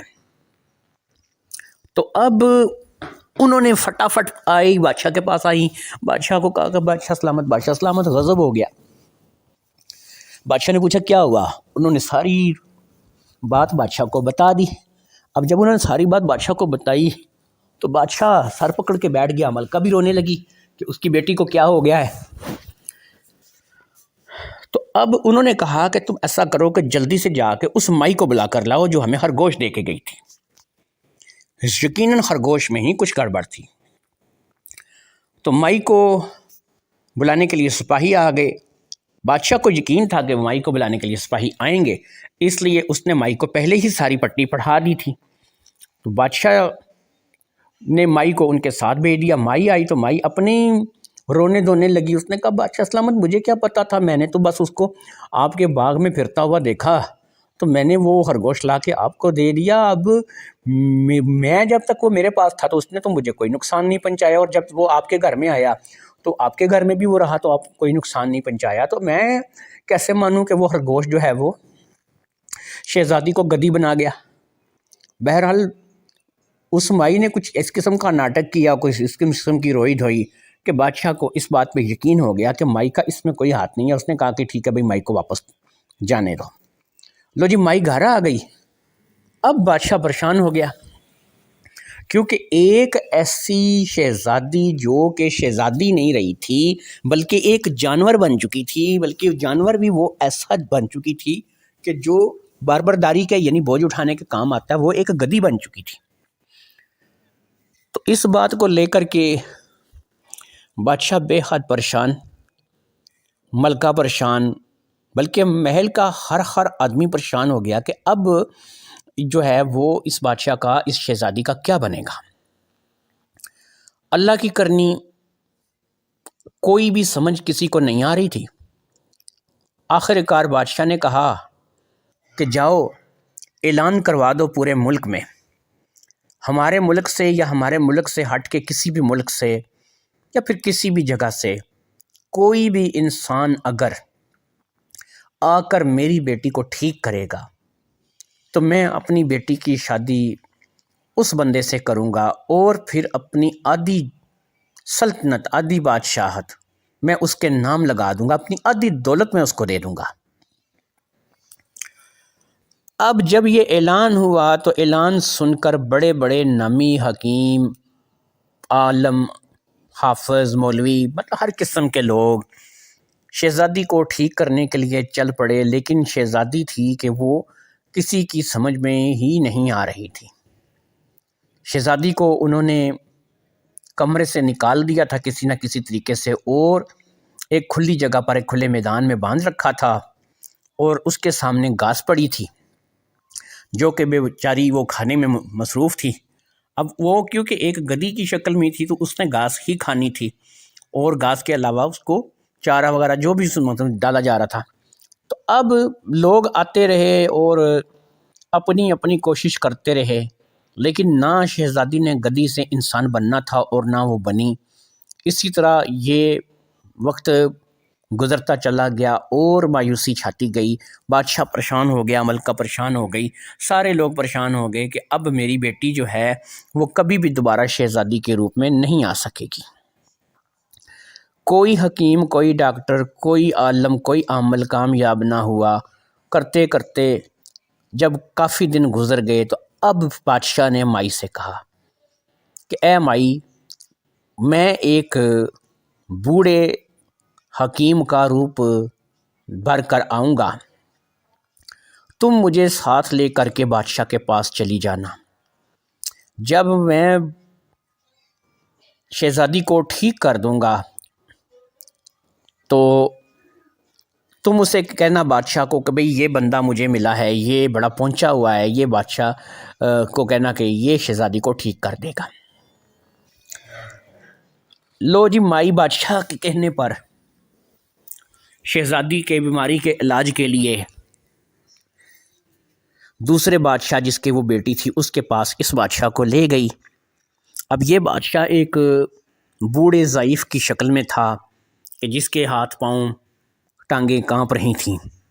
تو اس نے کہا کہ بادشاہ میں تیری بیٹی کا علاج کروں تو میری عمر تو بہت زیادہ ہے، میں تو 70-75 سال کا ہوں، تو مجھے بتا کہ تو اپنے وعدے پہ قائم رہے گا، تو اپنی بیٹی کی شادی مجھ سے کرے گا؟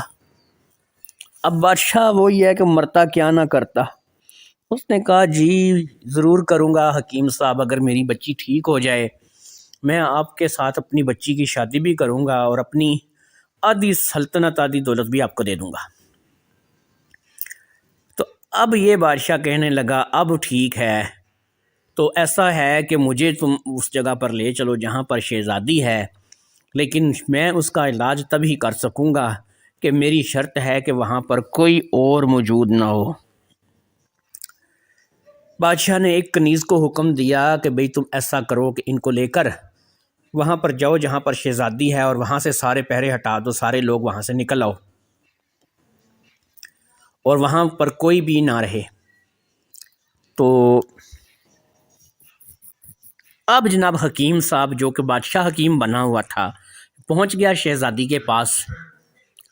تو اب اس نے اس اطمینان کے بعد کہ اب ارد گرد میں کوئی بھی موجود نہیں ہے،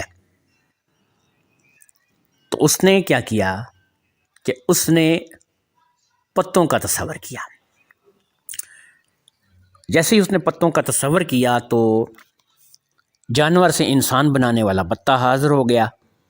اب اس نے وہ پتا پکڑا اور اس کو بادشاہ کی بیٹی کے ناک کے ساتھ لگا دیا اور تصور کیا کہ اب یہ اپنے اصلی روپ میں آ جائے۔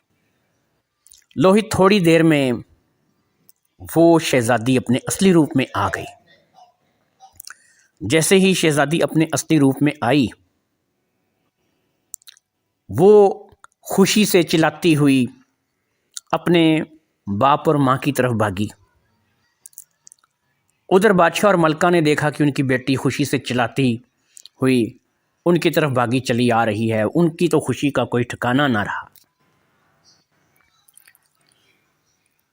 بادشاہ نے آگے بڑھ کر بے ساختہ اس بوڑھے حکیم کو گلے لگا لیا اور اس سے کہا کہ بھئی میں اپنے وعدے پر قائم ہوں، میں اپنی بیٹی کی شادی بھی تم سے کروں گا اور میں ایسا ہے کہ تمہیں اپنا داماد بھی بناؤں گا اور تمہیں اپنی آدھی دولت بھی دوں گا اور اپنی بادشاہت میں اپنی سلطنت میں آدھا حصہ بھی دوں گا۔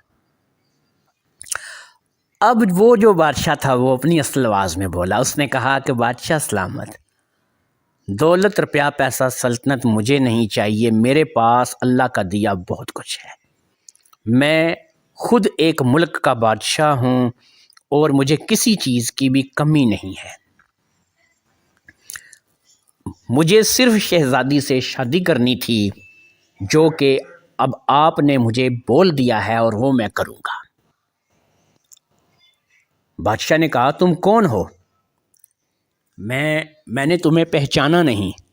اس نے کہا آپ مجھے پہچانیں گے کیسے؟ میں آپ کو بتاؤں، آپ ایک دفعہ مجھے سزائے موت دے کے مروا چکے ہیں، لیکن میری قسمت اچھی کہ میں ابھی بھی زندہ ہوں۔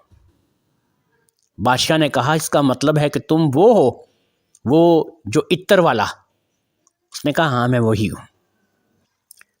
اب اگر آپ مجھے ایک مرتبہ پھر کوئی سزا دیں گے میں پھر آؤں گا، پھر سزا دیں گے پھر آؤں گا۔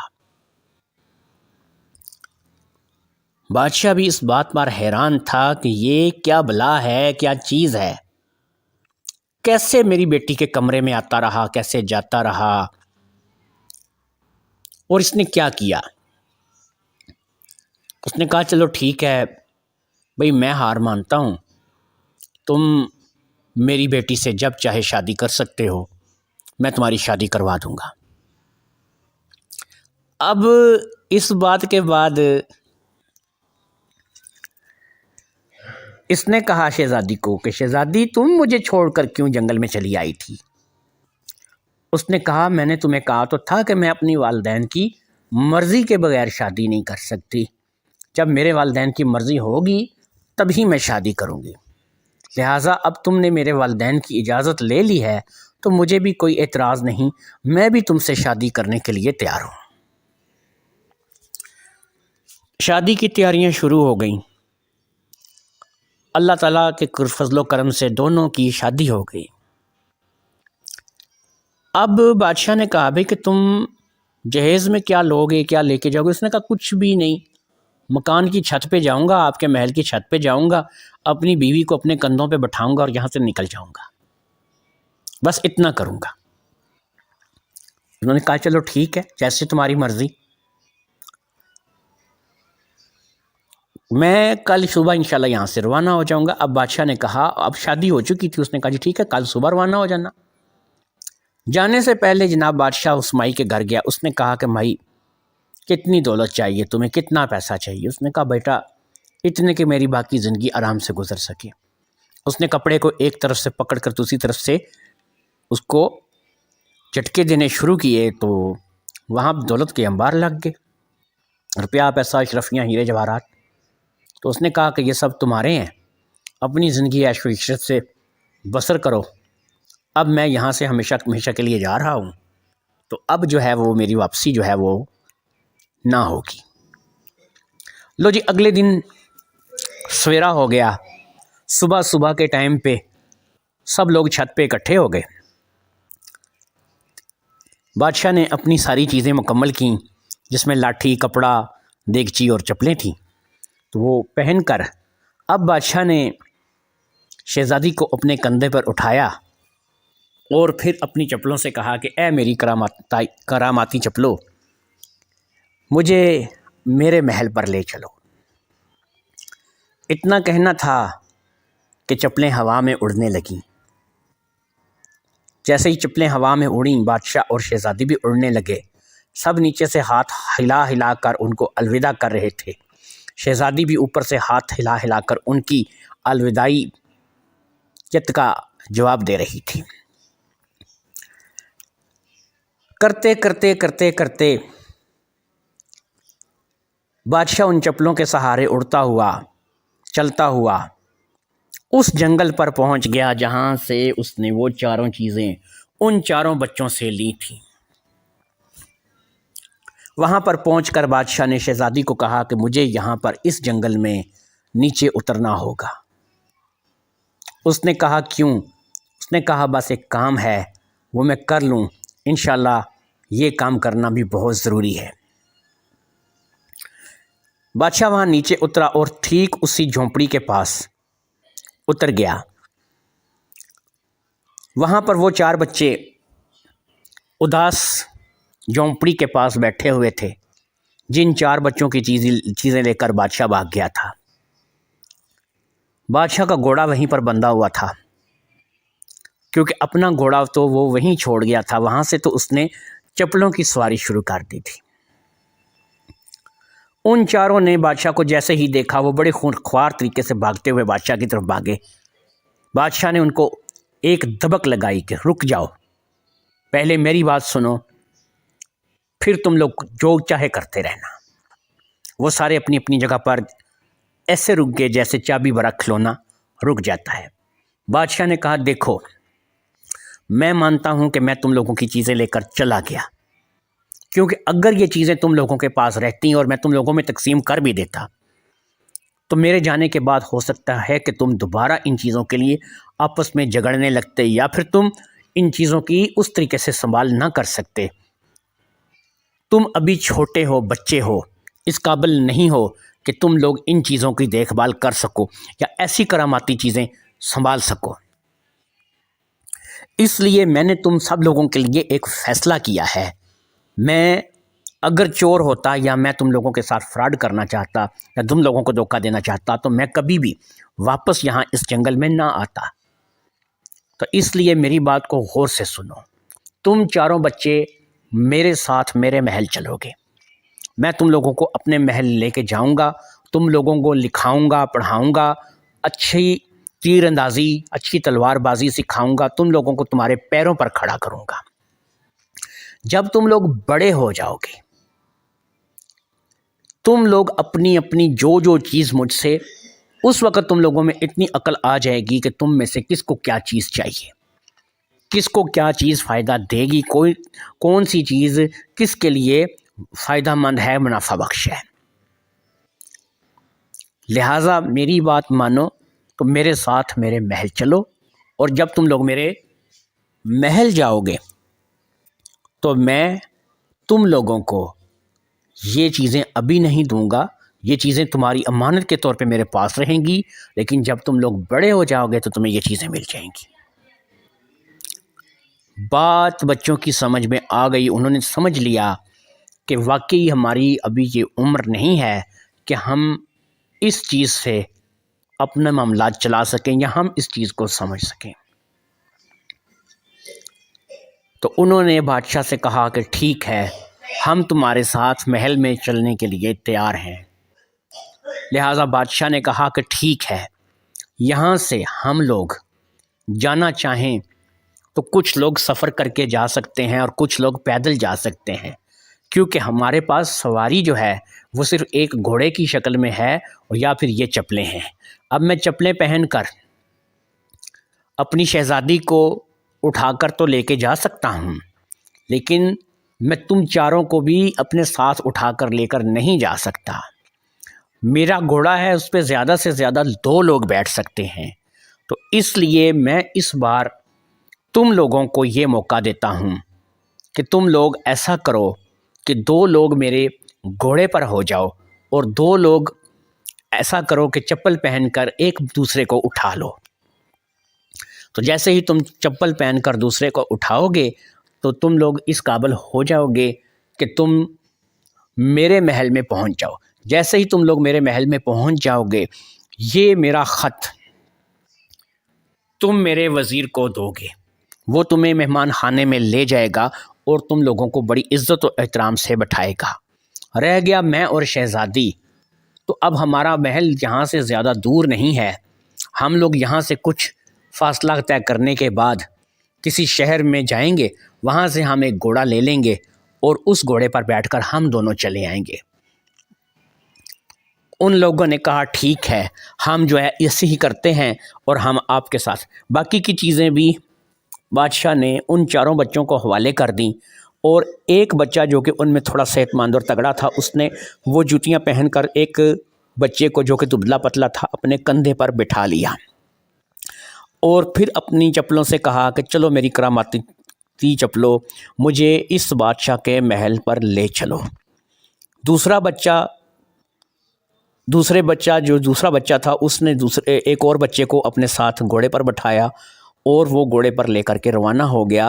گھوڑا بھی وہ خوب چلانا جانتے تھے کیونکہ جنگل میں رہنے والے تھے، اور چپلوں سے اڑنا تو ان کو آتا تھا کیونکہ وہ خود ان کی اپنی بزرگ کی دی ہوئی چپلیں تھیں۔ اب اس جنگل میں صرف شہزادی اور بادشاہ رہ گئے، لہٰذا یہ بھی پیدل چلنے لگے، اور چلتے شام تک یہ بھی جنگل سے باہر نکل آئے۔ ادھر وہ 4 بچے جب وزیر کے پاس پہنچے اور انہوں نے بادشاہ کا خط دیا تو وزیر نے ان کو عزت و احترام سے محل میں بٹھا لیا اور ان کو کھانا وغیرہ ہر چیز پوچھی گئی۔ ان بچوں کو یقین ہو گیا کہ اب بادشاہ نے ہماری جو زندگی سوچی ہے یہی ہماری زندگی جو ہے بہتر ہے۔ ادھر جیسے ہی بادشاہ ایک شہر کے قریب پہنچا، وہاں پر اس نے ایک گھوڑا خریدا، اور گھوڑا خریدنے کے بعد بادشاہ نے اپنی شہزادی کو گھوڑے پر بٹھایا اور لے کر کے اپنی سلطنت کی طرف روانہ ہو گیا۔ دوستو، بادشاہ اپنی سلطنت پہنچ گیا، ان 4 بچوں کو بھی اچھی زندگی مل گئی، بادشاہ کو بادشاہ کے خوابوں کی شہزادی مل گئی، اور اسی طرح سے یہ کہانی اپنے انجام کو پہنچ گئی۔ بادشاہ اپنی شہزادی کو پا کے خوش تھا، شہزادی بھی بادشاہ کے ساتھ خوش تھی کہ اسے ایک نیک دل، رحم دل اور ایک اچھا انسان اپنے شوہر کے روپ میں ملا تھا۔ لہٰذا بادشاہ بھی خوش تھا، شہزادی بھی خوش تھی، اور وہ 4 بچے بھی خوش تھے۔